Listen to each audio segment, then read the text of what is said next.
आज मी फक्त 2-4 ब्रेडपासून इतका छान टेस्टी हेल्दी नाश्ता बनवणार आहे।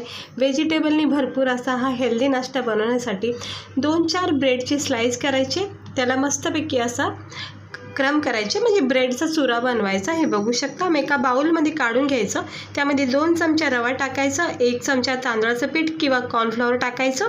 त्यानंतर आवडीनुसार भरपूर साऱ्या भाज्या म्हणजेच व्हेजिटेबल याच्यामध्ये टाकून घ्यायचं। लाल तिखट, थोडेसे जिरे, हळद, मीठ आणि थोडासा ओवा कुस्करून याच्यामध्ये टाकायचा आणि सगळं असं चोळून घ्यायचं व्यवस्थित। खूप छान हेल्दी टेस्टी नाश्ता आहे आणि ह्याच्यामध्ये थोडीशी कोथिंबीर, पालक किंवा मेथी टाकून थोडंसं पाणी टाकून घट्ट बॅटर मळवायचं आणि असे छान छान वडे पाडायचे। गरम पॅनमध्ये तेल तापत ठेवून मंद आचेवर क्रिस्पी रेड गोल्डन ब्राऊन होईपर्यंत याला छान भाजून घ्या। इतका मस्त टेस्टी हेल्दी नाश्ता हा तयार होतो। खाता क्षणी तुम्हाला भरपूर आवडेल, तर नक्की ट्राय करा आणि आवड